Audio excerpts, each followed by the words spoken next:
Hi, everyone. This is Dr. Alana. This is session 5 for those with data, and we're looking today at revising the lit review. Next week, we'll look at revising the background, and then we'll bring it full circle and do whatever you want or need to be done on the last one. I called for data today and I didn't get anybody to send me data. So I have a few tools for you. But when we're looking at next week, I'd be happy to see some of you send on your first 3 chapters or your table of contents even. Things that can be analyzed about how the whole structure works, how it goes together, how you're making your case. It's a bit of free coaching for you, and it's really good for everyone to actually see work in progress that has warts and all, wobbles and all, and how then those can be ironed out. So we're going to start with a how's it going conversation. If you're in the room, go ahead and start to tell me what's been happening this week and how your work is going. I'm going to go on to an overview of the review of lit from your perspective at the end, because it's a different thing now. And it has a different place in the argument, and it's responsible for different parts of that full circle of your argument.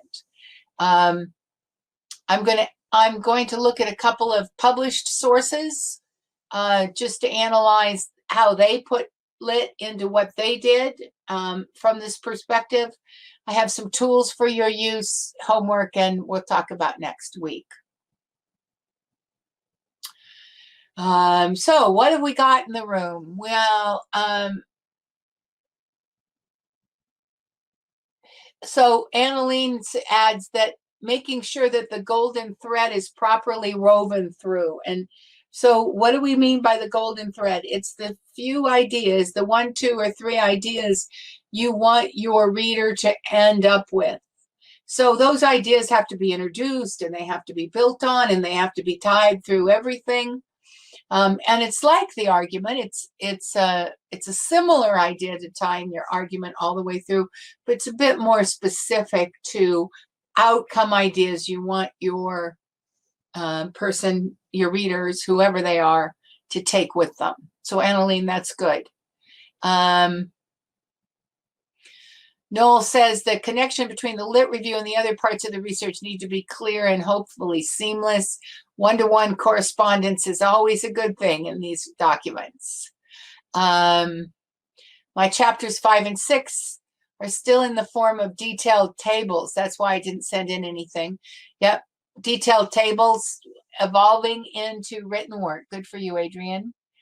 And Renee, congratulations, being more consistent every day, able to work 2 or 3 hours, but not always on the writing. That's great. That's building that muscle, academic muscle. Timothy, preparing the tables and figures first. That makes sense, but making notes to help when you write the results section. Yeah, getting it all down in a way that people can look at it. Drawing figures too, if that helps, excellent. You are moving along, and it's really good to see you. And people in the room who didn't write in, I hope that's happening for you as well. We're happy to see if you're here and you're writing and you're working, then good things are happening. And I would suggest that you might choose to send in what you're working on and see if I can use it for fodder for these wider discussions of the next few weeks of how we bring the work together to build that defensible story, to build those golden threads. So that was the how's it going discussion. We moved a few more pieces on the game board. And now I want to talk about lit review from the perspective of you who have data and you know what your argument is. So it's different. Just to say, when you when you first started, if you're in the United States and you wrote a proposal that was 3 chapters, you wrote a lit review. And your original argument was that your work, whatever it is, was significant enough to your field or to your local endeavor or to your local state levels. At some level in the field, your work was significant enough to be considered to move forward into being research, and that you had a methodology that would do that. So that was your argument in those 3 chapters. It's important to these people for these reasons, and here's how I'm going to study it. That moves on now. So now you are making a different argument. You are saying my outcomes are important to my field at whatever level, and it might be at multiple levels. It might be field, it might be national, it might be local, it might be a particular context, but and it might be multiple significance. Your analysis of the data is the evidence on which your claim rests. My work is important for these reasons. I know these things, and and here's the things I know. That's the evidence. But your lit becomes the evidence of your significance. Your claim of significance actually rests more on the lit than it does on the evidence of your work. If this was a teeter-totter, your evidence pushes down and makes the claim solid, but your lit pushes down and makes the significance solid. And your discussion section is what ties those two together, because in your discussion section, you build the warrant that your claim and your evidence work together, and therefore your claim is believable. And then you tie in the literature to talk about who it's believable to who's going to find this important, what other things are going to grow out of your research. And if you're in the sciences, you may not have to do that as much directly. In the hard sciences, in the STEMs and the engineerings, there appears to be an overarching idea that your data will speak for itself. Because I don't find those documents word crafting significance and argument as specifically. So you have to play to your field. Nevertheless, the ideas are still the same. Your lit is still what ties your work to your significance. Who else has done it? What else did they do? Why is this important? Shows up in the lit. So it's also unique to you now. Originally, if you're in the United States and you did a 3-chapter proposal, your proposal was to the field. It was significant. It was interesting enough to study this. Now, the lit you use is the lit you're going to discuss, or the lit that leads into the lit you're going to discuss. Direct linkages are important. So, the questions you need to be asking is, how do the ideas you worked with in that literature now fit together? Is your conceptual framework changed? Perhaps I think about conceptual frameworks like when I'm writing them, when it comes to lit, I think about conceptual frameworks like I'm drawing out a Venn diagram for my reader and I'm putting together the parts. And one of those parts is often theory, my theoretical stance. Other parts are the previous research that's gone on kind of specifically to one targeted area of what I do, and another, because my work is sort of a middle ground between a couple of areas, I'll have topical lit on one and the other. I'll have, in my case, it's PhD completion and online professional development. And theoretically, Could be socialization theory. It could be pragmatic. Depends on kind of what I'm trying to get to. And that's what I mean.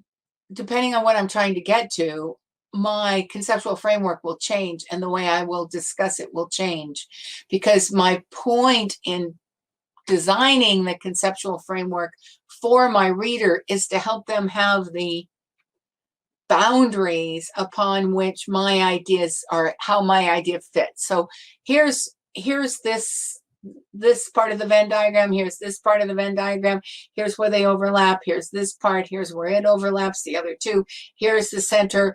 That's my worldview, that's my universe for this study, and everything I'm going to give you is going to fit within that universe.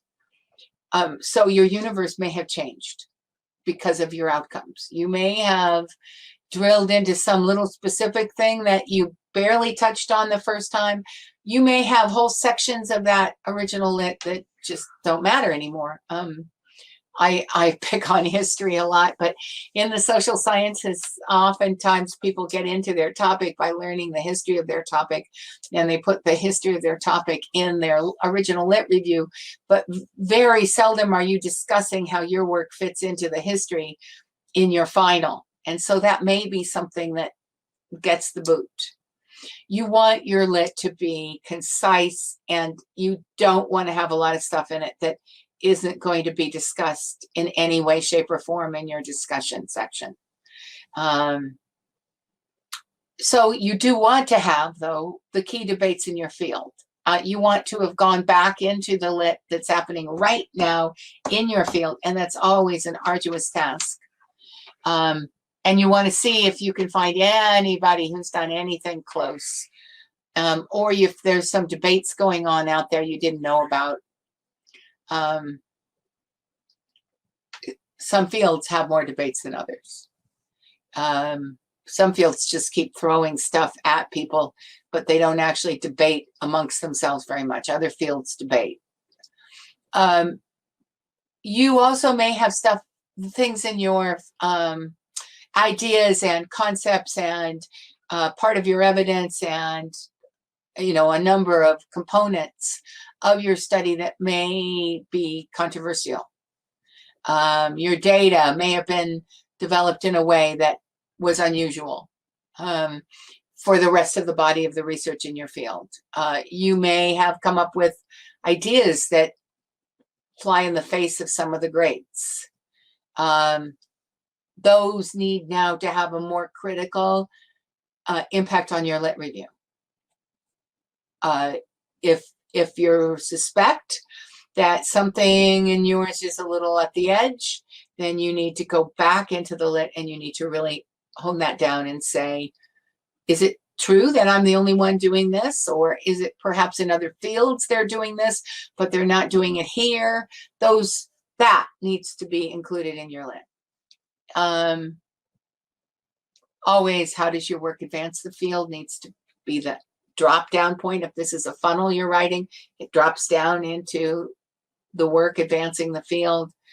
And what kind of significance do you claim? Who cares? Are they all over the world? Are they a big audience? Are they a little audience? And what evidence does the lit show that they care? That's a lot of questions for one portion of your work to finish. And it probably demands more conceptual and critical thinking now than perhaps you were even prepared to put the time in. I've known many, many students at the end who just dashed through and hoped their original lit fit. But if you're in the luxurious place of having a little time, then go through these questions and really give them the best of your critical thinking. Okay, so what does the reader want? The reader wants you to tell us a framework for your ideas. The reader wants you to give you those ideas. We want your headings to be clear, your organizations under those headings to be clear. Quite frankly, we don't want to spend any time on the lit review unless you're saying something that is really intriguing. So as a reviewer, as an external reviewer, if you give this to me easily, I see how it fits, I'm going to read it lightly. And if it's pretty standard lit review and you're telling me all the right stuff and it goes along and I can see those things on the last slide, I'm going to just zip through it and give it a check okay.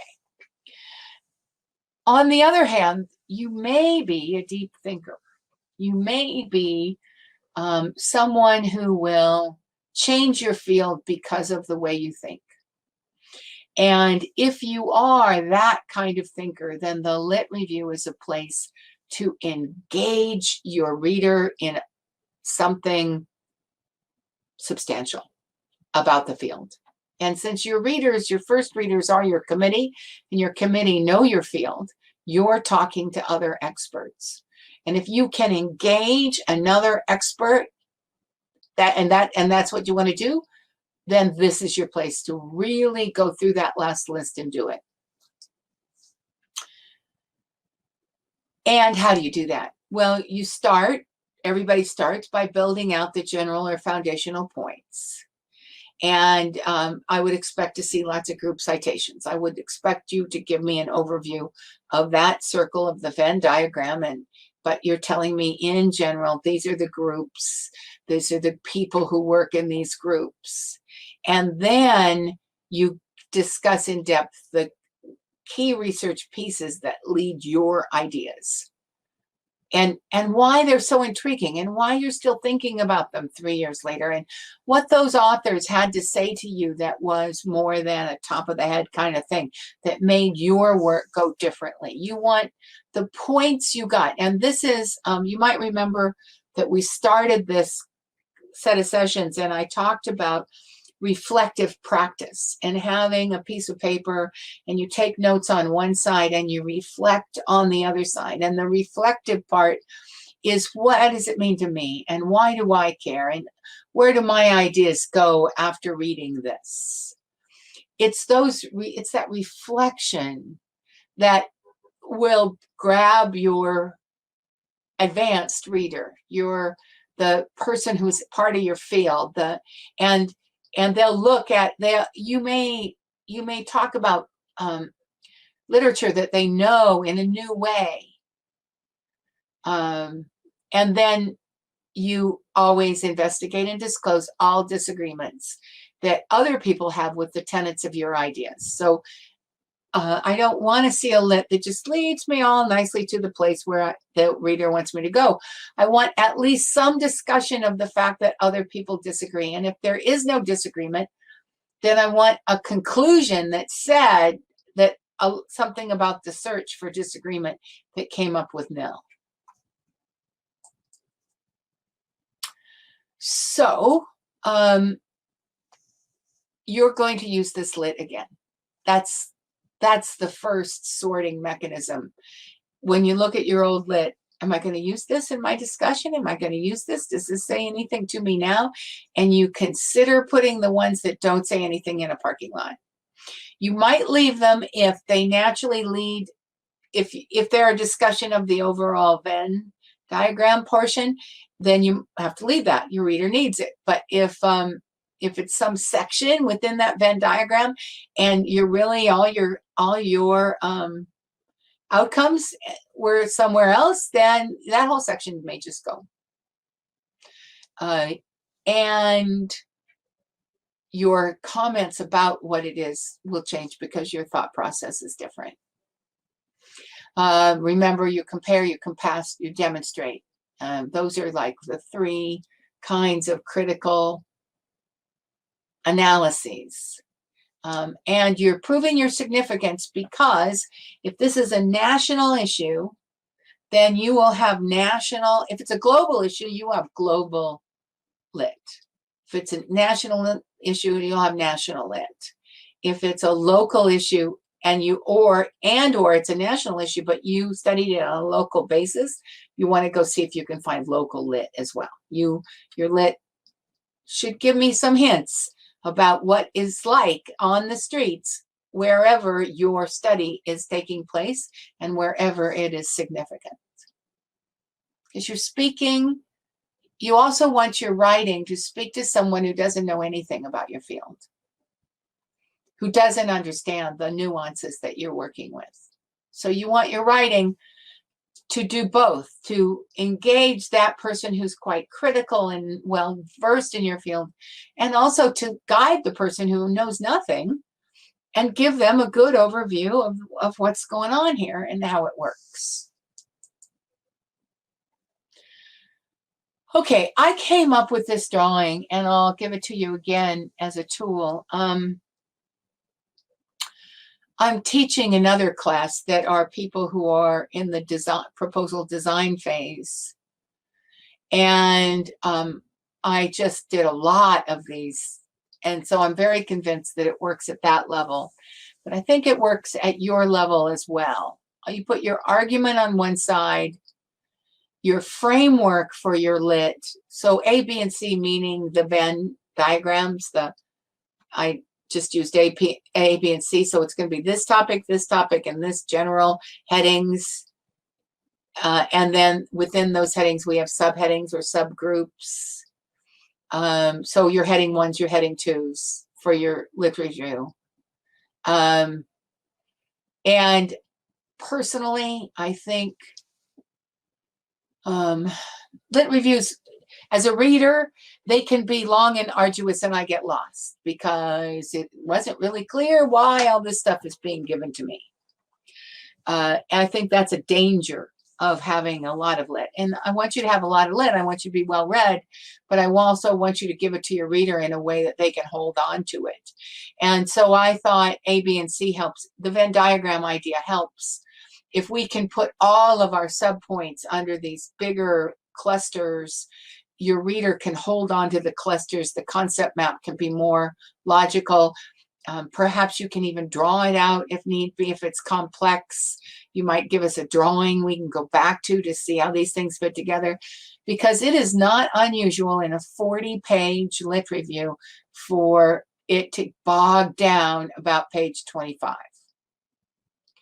So you want to avoid that if you can, and the underlying framework and structure is one way to do that. So you just map out your structure. And then on the right-hand side, you know your final discussion points. You're going to make these points that back up this argument, and this is the thing in the middle that's tying it together. So if you're the kind of person that likes to draw things out and map them, this should be helpful. It was helpful to the pre-proposal students that I used it on last hour. I thought I was going to be, this is a few published sources. Yeah, these are published.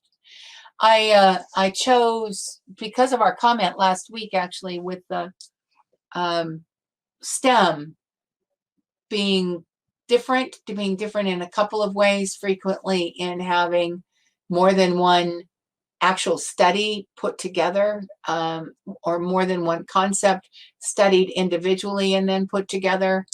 And also the idea that it all speaks for itself. So I just was investigating that. And this is a model predictive control for adaptive digital human modeling. It's from the University of Iowa. And so the argument here is a new approach to digital human simulation using model predictive control, MPC. This approach permits a virtual human to react online to unanticipated disturbances that occur in the course of performing a task. In particular, we predict the motion of a virtual human in response to 2 different types of real-world disturbances.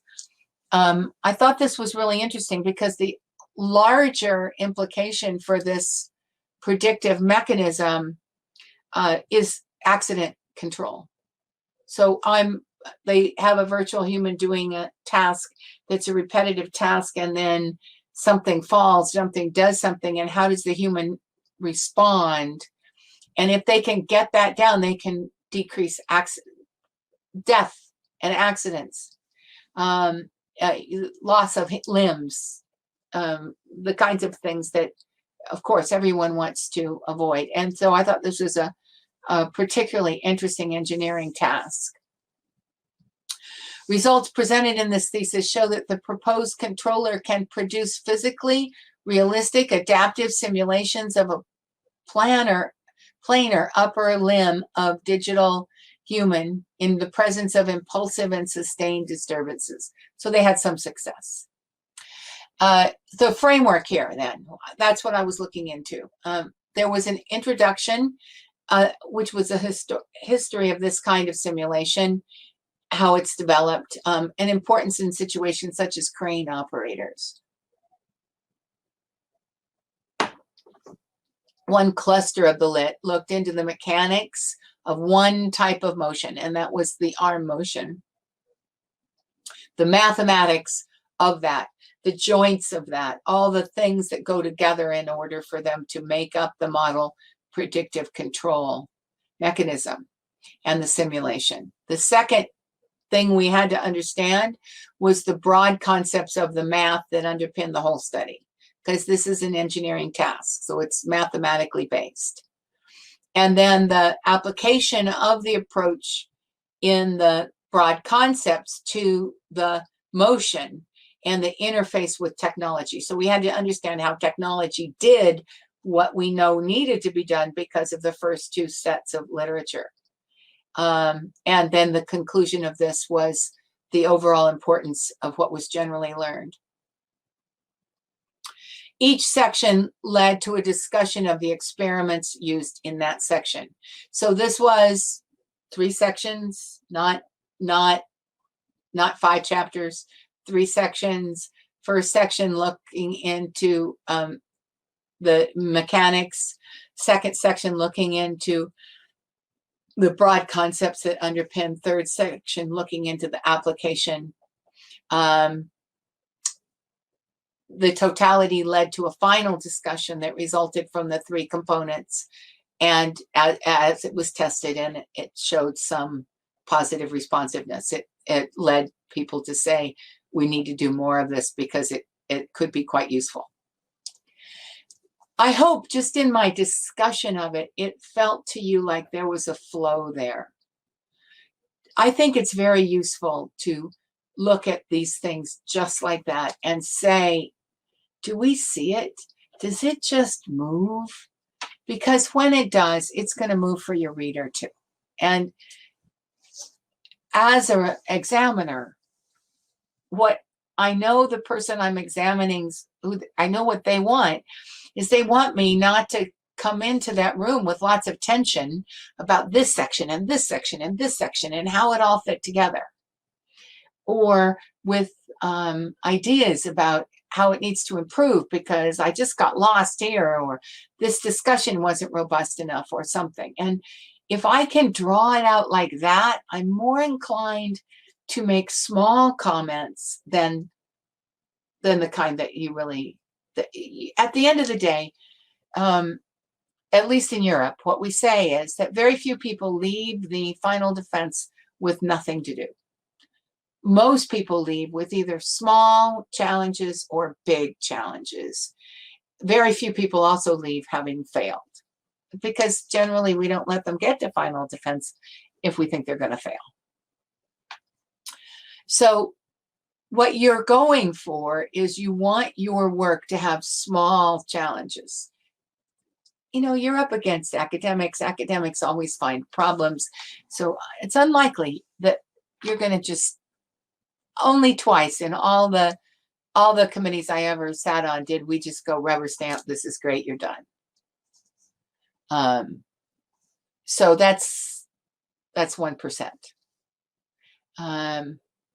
Okay, so this one flowed. It was good. So I went something a little different. I decided to go to the social sciences. So social networking sites and adolescent alcohol use, the role of social images, social norms, and social comparison, from George Washington University. So the argument is that the study examined the role of descriptive norms and how they play on the constructs of behavioral willingness, drinker prototype favorability, and attitudes toward alcohol use. Basically, if it looks like everybody's going to be drinking and it looks like drinking is accepted, are you more likely to drink? Results indicated that adolescents who perceive that alcohol use is normative in slightly older peers, as evidenced by Facebook profiles, are at a higher risk for cognitions that have been shown to predict alcohol use. So they're more likely to say, oh yeah, that looked good. Oh yeah, he's cool. Oh yeah, he's pretty attractive. Because that attractiveness went also with the social norm that was being portrayed. And it was Facebook oriented. So how did they set up their lit? First, it reviewed early age drinking and the associated risks. That's our foundation. Second, it talked about what is known about social networks and their predictive, as a predictive environment. And then it drilled into the prototype willingness model, the theoretical frame. And most of the time, I generally like the theoretical frame to be given to me first because it's sort of the overarching thing and then people drill down from that. But in this case, that was the theoretical frame and it made sense. I'm once again thinking about how you give your stuff to a reader like a funnel. So this was a nice funnel. Here's early age drinking, here's social networks, here's the willingness model that everything is based on, including the research on prototype abstainers and other variables. And the final discussion looked at the data from Facebook, quotes like, can you get us alcohol? Other quotes were, you were so drunk last night, that kind of posts. And then those profiles were rated by people. When that profile showed that kind of post, other people rated them about whether they looked like they'd be fun, whether they were attractive, etc. And the results showed that in general, the perception of use predicted a greater willingness to use, a potential willingness to use alcohol.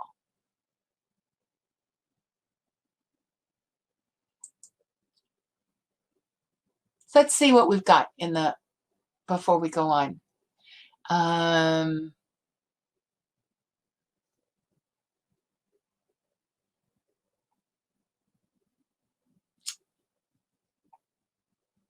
So Jen's working on organizing the lit review and doing an annotated bibliography. Long process. Any suggestions? That was great, Jen, because Adrian had talked last week during open office hours about framework matrices in NVivo, and we were actually looking at Max QDA too, about using qualitative software to organize lit and how matrices can help specific your research notes along specific parameters. And then she gave the URL. So for any of you who are watching by recording, it's in the transcripts. Thank you, Adrian. And has figured out how to import Citavi projects into NVivo for organizing the lit using Zotero as an intermediary. Well, that's a workaround. Let me just move from here to here to here so I can get it there. Good for you. Framework matrices. What a framework matrix does, she showed it to us. It's all, if you've, in pd.education, if you've looked at the videos on how to organize lit in spreadsheets, Adrian showed us that NVivo allows you to do that same kind of organization automatically in a framework matrix. Of course, you have to put all your lit in and organize it for our codes. But once you get that done, it sets up your spreadsheet. And so it's kind of 6 to 1/2 dozen to the other, which kind of work you want to do, whether you're somebody who literally can cut and paste into your own spreadsheet easier than you can learn NVivo, or is it easier to get NVivo or one of the others to do it for you? And they're talking about conferences. So Taro is free and gets the job done. So Darrow was the intermediary.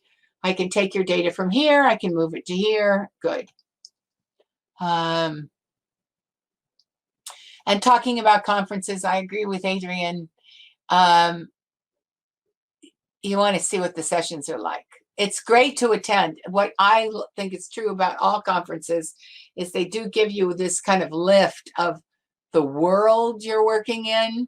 But if it's not specific to what you need, is that lift enough to justify the cost? Okay, so what have I got for you today? Because nobody gave me lit from your work that I could analyze. What I was hoping to do was to take your work and do this with it. But now you have to do that for yourself. Or if you want to send me your work by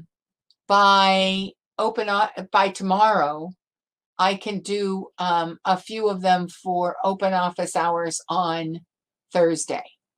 So you can send it to Alana at doctoralnet.com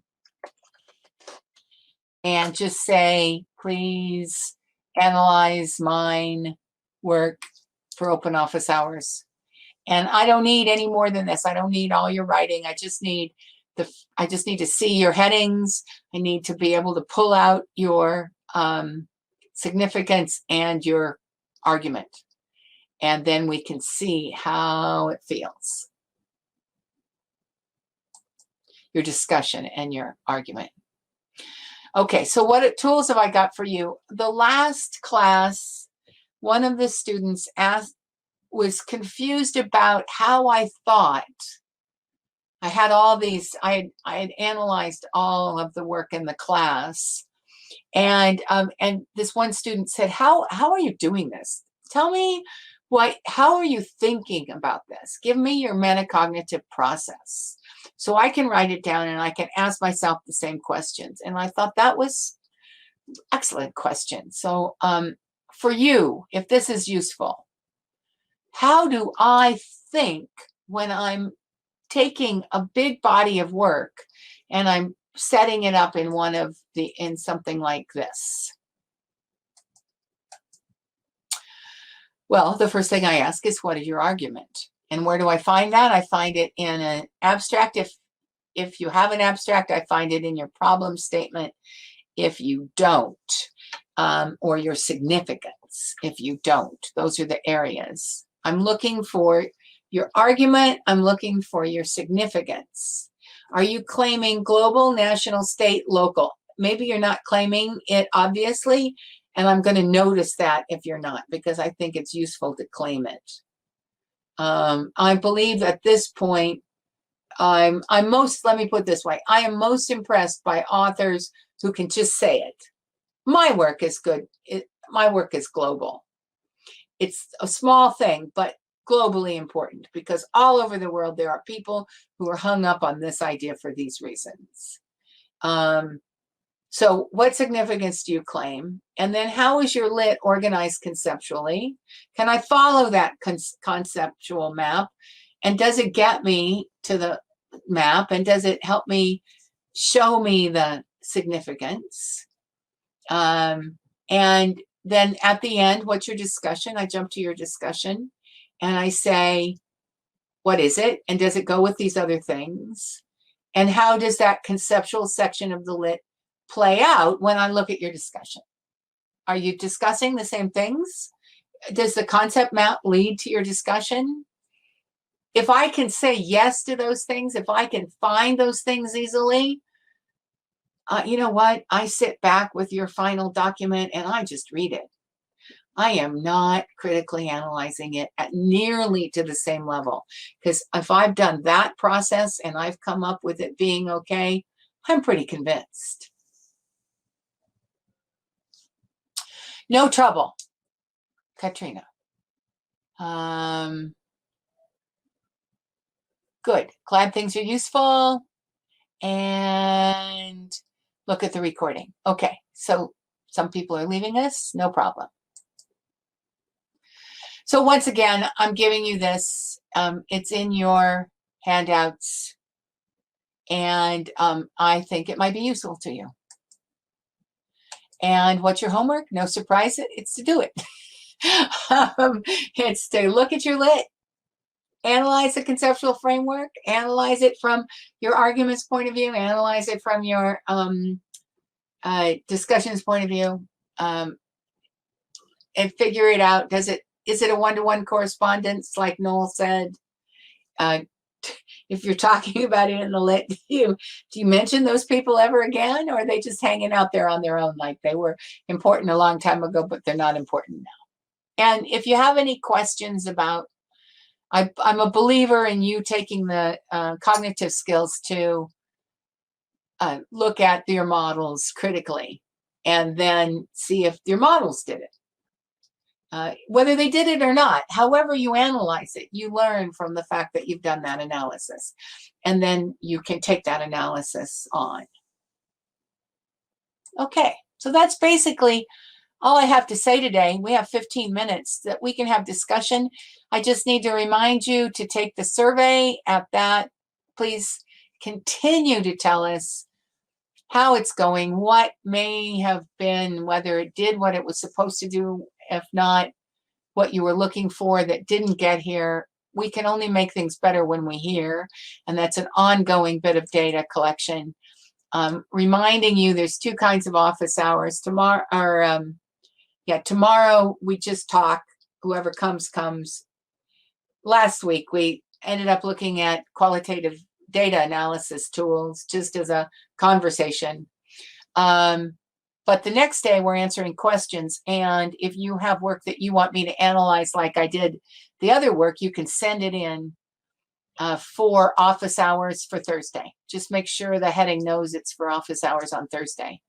Next week, we're going to do the same thing we did today for background and methodology, but those really aren't so much. So I recommend that if you have, that now we're at a stage where you can take this someplace you want it to go. You can turn in a whole bunch of work and say something. Ask me a question. Let me look at stuff from a different point of view, and let me just have conversations with you about the examiner's role and the metacognition that goes behind that, whatever it is you need. Because you are soon to face your work against the judges you know better than I do. And it's useful for you to say, my committee really cares about this. Do you see this? What can I do to improve this? Is my consistency right? Etc. I'm happy to take any one question and look at your work through that lens and give you feedback. And then if I see other stuff as I go, I'll give you feedback there too. I appreciate all of you for being the ones who have come, who have set this up, who have made this work for you. And now your next 2 weeks, make it really work for you. That's what boot camps are for. The ones who show up and come are the ones who get the goodies. Will the questions in WooClap be addressed sometimes? Thank you so much. Jen, I just realized when I looked at this, very timely, that the WooClap questions for the different ones I had not been looking at. I've been looking at the summer cues, and I've addressed all the summer cues in office hours, but I haven't addressed the others. So I'm going to do that. In fact, it might be a significant piece of next week. Might be going through all the WooClaps and just seeing if there are topical consistencies that I may not have addressed. So Jen, if there's any that you want for sure, give me a heads up which one it went into.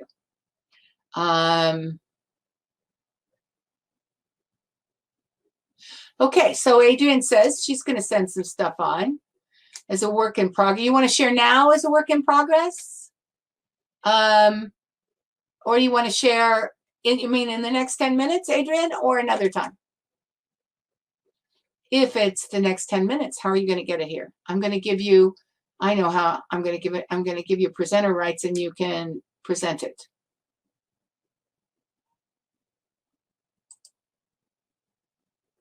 Adrienne's always been good at jumping in. I just made you a presenter. If you want to do that, we have 10 minutes. Any of you can do this. Adrian's done it. I mean, she's been coming to these things for years, so she's gotten used to it, and she's presented for us too, which is another thing all of you can do. If you want practice in front of a live audience, and this is a system that works for you, because as you know, we're not critical here, we're helpful, then you can come to me and say, I'd really like to talk about my topic. I'd really like to talk about how it was to put my topic together. I think I have this message that would be useful to other students. And I'll open up a Friday session, which is, I keep Fridays for students talking to students. So just for you all to know, you all have that potential. If you want to practice your 3-minute thesis here, if you want to practice your final review here, all of that can go on. Hello, can you hear me? I can, Adrian. Oh, so you can hear me, or this time it's a success. It is, excellent. No, you didn't have to work at it today. Right, I think I remember the settings now, so that's not going to happen anymore. Good, good. So do you want to show us your screen? Sure, let me see. Okay, Jen, you have to get with me about what you want to do. Alana at Doctoral.net. And according to what you want to do, we'll have a conversation about when it fits best. Happy to do that. Okay. So this is the doc. I have too many documents open. It hasn't come up yet, Adrian.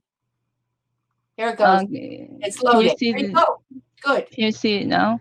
Yes. So basically, I've highlighted the components that I think belongs to the alignment already. So in the central argument, like last time we've talked about my central argument.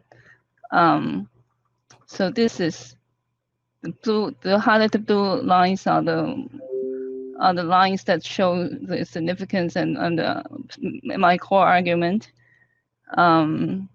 So it is basically what I'm arguing for is that in the existing literature, people have been measuring input distribution based at the sentence level only, and that gives us only a partial understanding of how input distribution impacts the learning outcomes of second language acquisition. And then so the sentence that really highlights my study, the significance of my study is this one, without venturing into how discourse context afford what types of form meaning function mappings can occur, and at what frequencies to fuse understanding of how input distribution impacts second language learning outcomes remains incomplete. So that's basically what my study is trying to do to fill the empirical gap. So, and then I moved on to this is what I've extracted from from my literature review, and of course this is just a very small very small portion of it, and so right before this section I've reviewed different studies on first language and second language input distribution studies, and I highlighted five major issues with those empirical studies here. And then so here it says the first one is blah blah blah, and then the second issue, the third one, the fourth one, and then here I think this is this aligns with my central argument again, because what I'm saying here is that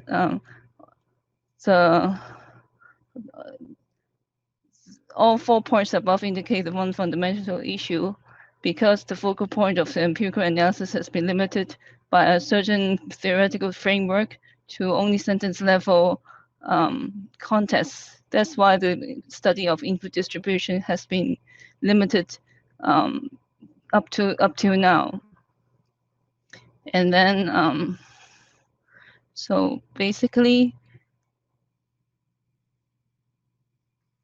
and then towards the end, I mentioned that because of this, the influence of this dominant theoretical framework, there is this apparent disconnect between the qualitative and quantitative distributional characteristics of input in many of the input distribution studies to date. And so, but then given that it is important to look into the form meaning function usage of a linguistic form rather than just frequency only, it warrants an alternative empirical framework that puts form meaning function mappings at the heart of the empirical analysis. So that's how I plan out my literature review to as the support for my approach to data analysis. And then in 4.7, here I mentioned again. So in 4.7, basically I'm explaining how I'm putting all the results together from the first 3 research questions. And then in the final research question, I need to put everything together into perspective. And I chose to use a cross-case analysis approach, and followed by some select case studies of specific relevant discourse contexts. And then I think once again,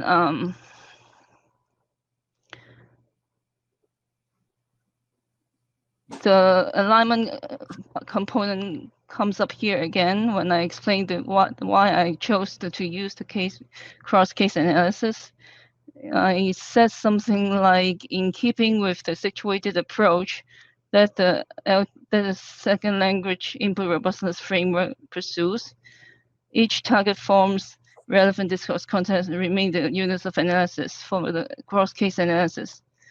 And remember, I mentioned in the literature review that the focus of most extant studies has been on the sentence level context only. So here I try to emphasize what I'm doing is different from what has been done so far. So the underlying rationale is that each target form's form meaning function mappings do not appear in an second language English test by random chance. Rather, it is the relevant discourse context that afford the obligatory occasion for certain form meaning function mappings and the frequencies at which they occur. So here, I think that's how I figure out to try to align my argument across the different chapters. So I think this might be something for this helpful example for discussion so far. Absolutely. Absolutely. And I'm curious a couple things. Does cross-case analysis come up as a discussion in your methodology chapter? At the time when I had the proposal hearing, the approach was completely different. So that is something that I need to work out after I finished the chapters 4, 5, and 6. But now it makes that perfect sense to do it first with the cross-case analysis to identify the specific parameters to zero into, and then follow up with the case studies to actually zero into those key features within the coded data which are essentially the discourse contests. So your methodology changed as you were working it. you made some switches that you then, so you're going to have to do a rewrite on chapter 3. Well, I think my methodology hasn't changed much, but then I think it's the depth of the analysis that has evolved. Okay. So these are so the ones that go before these two analyses still are valid, but these analyses will add additional value to the work that I'm investigating. Okay. And yes. The reason I brought it up was I'm really liking this idea of navigating and changing the colors and being sure that you get the argument everywhere. And I would wonder if I would see it with a 1 point something and a 2 point something, like, so that every chapter would have some piece of that added up. And I don't know that it would, but I'd wonder about it. Right. I think I have something for chapter 1, but I just didn't include it here.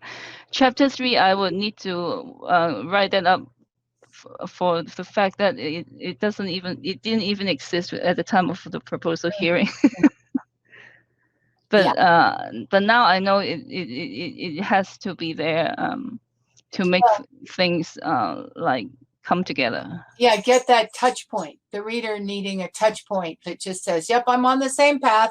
This chapter takes me on the same path."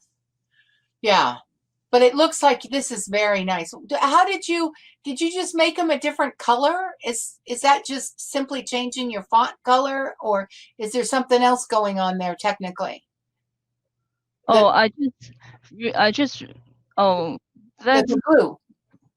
the blue is just I just use Just change the font color. Yeah. The key is to, like another, you have always asked us to advise us to do.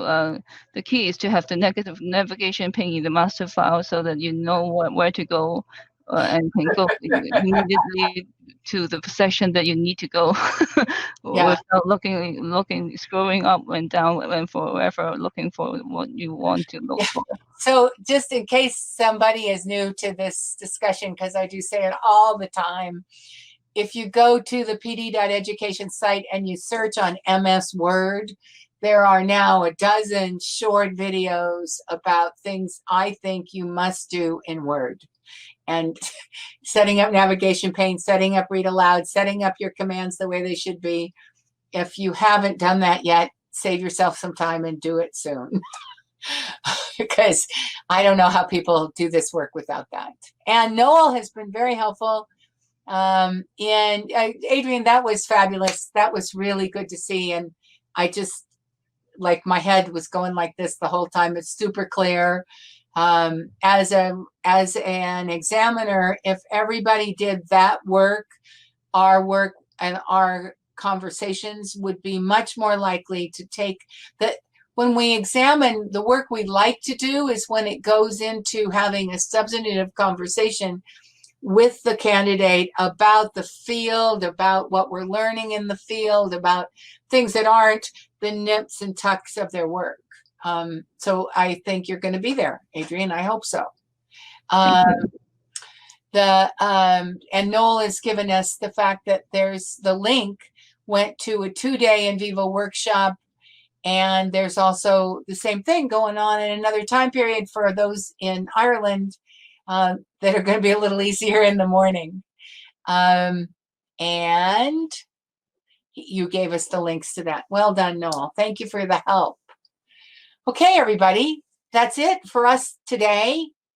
Once again, you're going to www.wooclap.com/summer cues for questions for Thursday, or you're going to send me stuff and questions or stuff, and I'll do the same diagram I did today for Wednesday, and that'll be recorded, and you'll have it whether you can come or not. But you do have to register for Wednesday, so don't just hang out there and ask a question and then not register.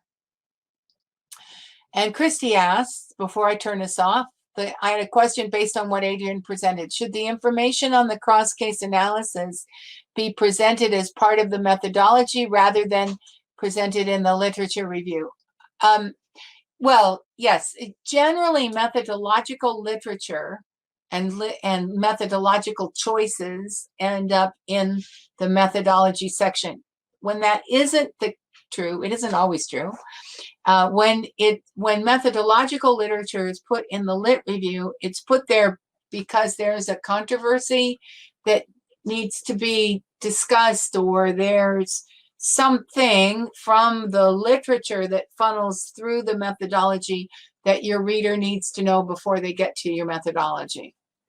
And in this case, it's in the analyzed data, not in the lit, but it may be at least referred to in the methodology section. Okay, everybody, fabulous day. Really fun for me. Hope it was good for you too. And I look forward to you coming back to me about how you're going to make this even better for you in the next 3 weeks. Bye.